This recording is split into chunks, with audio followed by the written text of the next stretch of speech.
You're watching ChillyBoy Productions. I'm Larry, ChillyBoy Chillson, and this is my final Oscar predictions video. Now, before we get into my predictions, make sure to go ahead and click that subscribe button down below so that you can chill with me on each and every one of my latest videos. So the Oscars are just days away. So that means it's time to lock them in, hit the buzzer, and give the final predictions before Sunday's big ceremony. And while a lot of the big categories have been locked up for months now, we still have a few categories that feel like they're still up in the air. So today I'll be giving my thoughts on who should win and who will win each category. Now, when it comes to who should win, that's basically what I would vote for in the category. The film I would cast my ballot for. No other criteria. Basically, my favorite in each category for the category. And then when it comes to who will win, that's my actual prediction for each category. So my Oscar ballot is getting filled in here today in this video, and I want to hear who you're predicting to win in each of the 24 categories, in each and every single one of the categories. So we have a lot of awards to get through. Let's cut the chit chat and get into our Oscar predictions. We're kicking off with a bang and Best Visual Effects, one of the few categories that feels like a true out-and-out race heading into Oscar evening. Thanks to a highly unpredictable precursor season and some interesting nominees. We've had Oppenheimer win, we've had Poor Things win awards. Neither of those show up in the actual Oscar submissions. Napoleon, for me, you're number 5. Mission Impossible, chilling at number 4. And then we have Guardians of the Galaxy Volume 3 at 3rd place, leaving us with The Creator and Godzilla Minus One. And when it comes down to who I think should win, honestly, either one. These two both look beautiful. I'm glad that it's come down to these two films really for the award, because I really think visually they're both spectacular. For me, I gotta go with my heart on who should win. I've got to say Godzilla Minus One. I'm a Godzilla nerd through and through, and to see my big boy finally get nominated at the Academy Awards, oh, of course I think he should win. Not to mention all of that was done on that tiny little budget compared to anything Hollywood's producing. Yeah. Now, when it comes down to who I think will win, The Creator has won a couple of decent precursors, including a recent visual effects award from the Visual Effects Society. However, Godzilla has won a lot of smaller precursor awards leading up. And I have to say, I have felt a lot more campaigning for Godzilla Minus One. The director has been at everything, holding a little Godzilla. They've been giving us the reels. He's been doing meet and greets. Godzilla Minus One, by and large, has just been so much more present everywhere. Now, in saying that, the creator also did pick up another nomination. This is Godzilla Minus One's only nomination. So it kind of feels like it weighs out a little bit. Really, it's a crapshoot. So at the end of the day, I'm going with my gut, I'm going with my heart, I'm going with the overall love for the director, for the film, and I'm gonna say Godzilla Minus One will win for Best Visual Effects. Next up, we have Best Sound.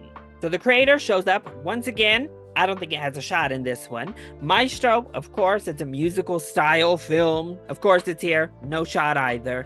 And then Mission Impossible Dead Reckoning. Great nomination. Glad Mission Impossible also picked up its first 2 ever nominations, though it has no chance of winning either.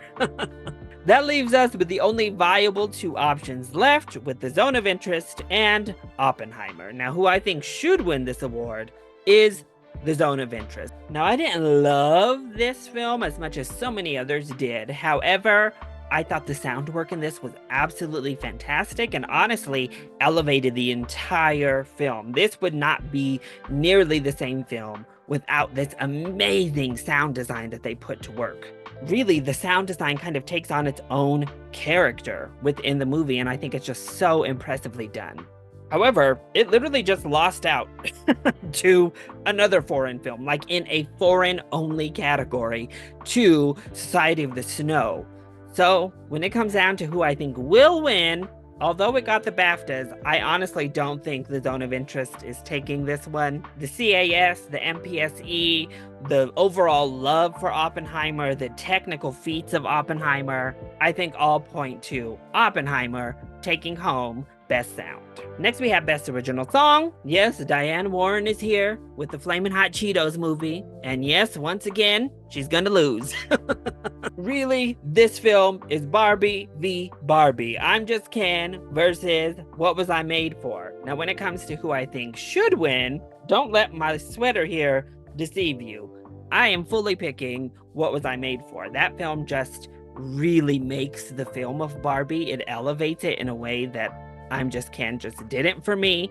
It plays throughout. It's an important motif. And then when it actually hits in its full form, oh, one of the most emotionally moving scenes of the entire year. And when it comes down to who I think will win, well, I think I'm Just Ken has a shot. But ultimately, the power of Billie Eilish, what it means, it's a ballad. So I'm gonna go with What Was I Made For winning Best Original Song. Next, we have Best Original Score, which is the most atrocious lineup of this year's Academy Awards.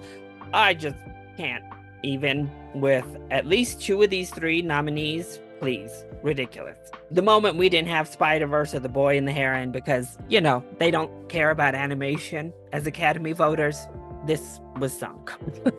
But really, it's a one-horse race. This was never a contest. Even if Spider-Verse and The Boy and the Heron were here, it would not be a contest. Who should win is Oppenheimer. Who will win? Ludwig. Congratulations, you got another one. Oppenheimer's taking this one home in a landslide. Next up, we have Best Makeup and Hairstyling, and while Poor Things is definitely in the conversation here and could play the upset, ultimately, I think who should win is Maestro. Yeah, all that nose gate, all of that, ultimately led to really amazing makeup and prosthetics. It's like unclockable. It looks fantastic. And, well, I think what will win?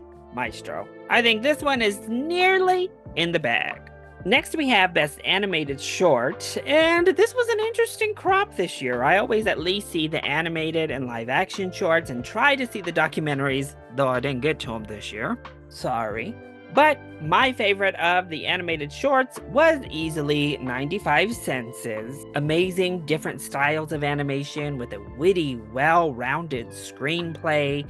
It's really great, and honestly, by far the best of the bunch. Unfortunately, I think the Academy is going to go with my least favorite of the bunch. It won the Annie. It just feels like an Academy Award type of message movie. War is Over, inspired by the music of John and Yoko. Okay, I mean, that's my pick to win. That's my final prediction here. Not happy about it, but it is what it is. Then we get to Best Live Action Short Film. Another interesting crop, a pretty strong crop, I'd say, overall. But my favorite of the bunch was Red, White, and Blue. It had the biggest twist and turn in here, a really great revelation moment, and Brittany Snow is wonderful, really relevant to today as well. But ultimately, what I think will win this award is The Wonderful Story of Henry Sugar. It's Wes Anderson at his most Wes Anderson here, just in short form. And I think that type of craftsmanship is going to be too much to ignore. Documentary short, I don't have a who should win because, as I said, I didn't get an opportunity to check them out this year, sorry.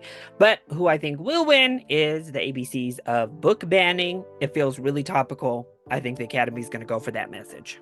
As for documentary feature, also don't have a should win in this category. Sorry, I'm really slacking this year, y'all.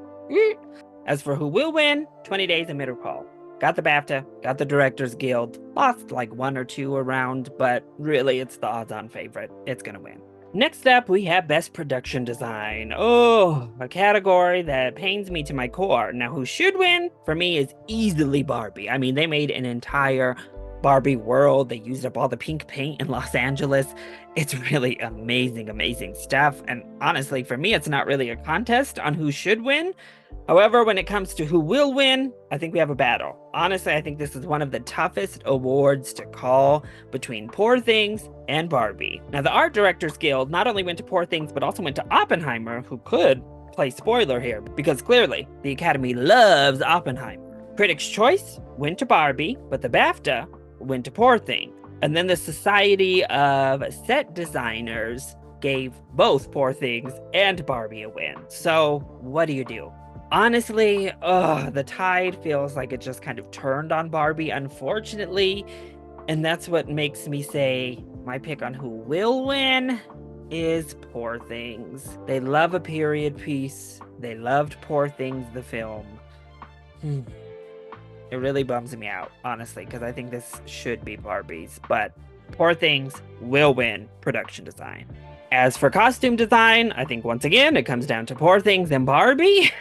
This might shock you, because clearly I'm a Barbie fanboy, and I love everything about that film, and the costumes are amazing, but I'm going to say who should win is actually Poor Things. I think that they should split these two categories, Barbie production, Poor Things on costumes, because the costuming was really fantastic, and it was all original. As for who I think will win, well, for most of the same reasons I thought it would win production, I also think Poor Things is winning costume design. For international feature, my pick on who should win is actually Society of the Snow. I think it was the best film of this crop. It was emotional, it was beautiful, I really enjoyed it. However, who will win? Well, the one that's nominated for Best Picture. This is one of those locks in their category. The Zone of Interest is winning Best International Feature. Now, Best Animated Feature Film. Honestly, when it comes to my pick on who should win, it's a toss-up between Nimona and Spider-Man Across the Spider-Verse. They were my top two favorite films of the year. They were basically 1A and 1B. I love them so much. But I would have to give the edge to who should win, Spider-Man Across the Spider-Verse, just for the pure technical feat it is. I mean, it's amazing. As for who will win, well, things have been interesting. The Golden Globes and the BAFTAs both picked The Boy and the Heron. Then we had the Annies and the Critics' Choice pick Spider-Man Across the Spider-Verse. So ultimately, it kind of came down to who won Producers Guild for me. And that was Spider-Man Across the Spider-Verse. Plus, when you look at all of the other guilds, the Directors Guild, the Visual Effects Guild, the editors, all of them, all of the guilds, all of the different factions all sided with Spider-Man Across the Spider-Verse and gave them their individual guild awards. So I think just across the board, universally, Spider-Man had more appreciation. So I don't know if it's actually as close as we initially anticipated. I wouldn't be shocked if The Boy and the Heron pulled the upset, but I do think Spider-Man Across the Spider-Verse has the full range of support and will win Best Animated Feature. Best Cinematography, well, this is another easy one. Who should win? Oppenheimer. Who will win? Oppenheimer. This one's locked. Best Film Editing, it's also locked. Who should win? Oppenheimer. Who will win? Oppenheimer. There's really no opposition. Nobody else has even taken this award, like, anywhere. Oppenheimer is a runaway winner in film editing. For Best Adapted Screenplay, this one is a really tough one for me personally because I think there are some great screenplays here. My two favorites on who should win are Barbie and American Fiction. I think they are both really strong screenplays that both have a lot of the same strengths. But when it comes to me personally, I'm voting Barbie. I just think it does all the comedy, all the deeper meaning stuff, everything just so well that I would vote Barbie. But who do I think will win? I think it's going to American Fiction, and I'll be very happy for Cord Jefferson on that front as well. Next up, we have Best Original Screenplay, where I initially thought I'd be cheering Barbie on, but it got bumped over to Adapted, so we adapt. And my pick for who should win Best Original Screenplay is Past Lives. It's just such a beautifully intricate, layered, subtle, stunning screenplay. I honestly really think Past Lives is the best screenplay here, with The Holdovers being a relatively close second. However, I don't think either one of those is winning this. Actually, if you had asked me maybe a month or so ago, I would have thought The Holdovers was maybe the favorite in the category. However, who will win? It's Anatomy of a Fall. It's been running away with this award recently, and I think it solidly has original screenplay in the bag. Next, we have Supporting Actress, one of those awards that got a lot of buzz for America Ferrera getting in. However, I think she's better than Emily Blunt. Sue me. But at the end of the day, who cares if America Ferrera, Emily Blunt, Jodie Foster, and Nyad, or even the wonderful Danielle Brooks got in here? Because it was really only one woman's award from the jump, and she never let off. Who should win? Davine Joy Randolph. I thought that from the moment I watched The Holdovers. I said, this is the supporting actress performance of the year, and I never wavered. Who will win? Davine Joy Randolph. The easiest lock of the night. Next up, we have supporting actor. Now, this one was tough for me because obviously I love Ryan Gosling in Barbie. I think he's absolutely fantastic. But another performance that I absolutely loved and have been championing is Sterling K. Brown in American Fiction. And surprisingly, probably one of the least recognized of the actors here, Robert De Niro. I thought his work in Killers of the Flower Moon was some of his best work in a very long time, and it really got me. His performance did. I thought it was fantastic. But ultimately, I'd love to see a great comedic performance take this home, so my should win is Ryan Gosling. What can I say? I mean, he is Knuff. It just is what it is. But we all know who will win this award. There's no question. It's Robert Downey Jr. Right up there with Davine Joy Randolph. Lock it in. This is one of your easiest points of the night. Now let's take a look at lead actor, which seemed like a race up until SAG locked it all up. However, neither of the two frontrunners are my pick on who should win this award. That goes to one Coleman Domingo, who I think is absolutely fantastic in Rustin. I'm so glad he got nominated. That kind of was the win in and of itself. But I thought his work was just really amazing in that film, and he would get my vote. However, who will win? Well, it's Cillian Murphy. The Oppenheimer love is taking Cillian with it, and he's going to prevail over Paul Giamatti, barring a big upset. This one is Cillian Murphy's to lose by a mile at this point. And now we get to Best Lead Actress. All right, our only race in the acting categories. Really our only race in like the above the line categories, if we're being honest. All the big awards of the night feel very stale this year, except for lead actress. Once again, we have a pretty even split. Now, when it comes down to who I think should win this award, it's a Lily Gladstone. I loved her performance. She moved me. I just wish that the film had understood she was the best and most interesting part of her own film.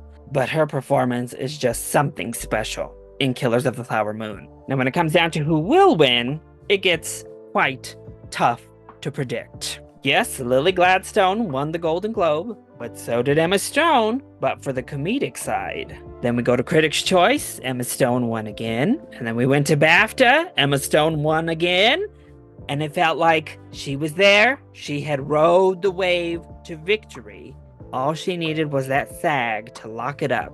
But Lily Gladstone came back and won SAG. It's pretty much exactly the same pattern, with Emma Stone taking the Cate Blanchett route and Lily Gladstone taking the Michelle Yeoh route. I pretty much said whoever wins SAG at the end of this is who I'm going to vote for, because last year I doubted SAG on 2 of the acting categories and didn't get those points.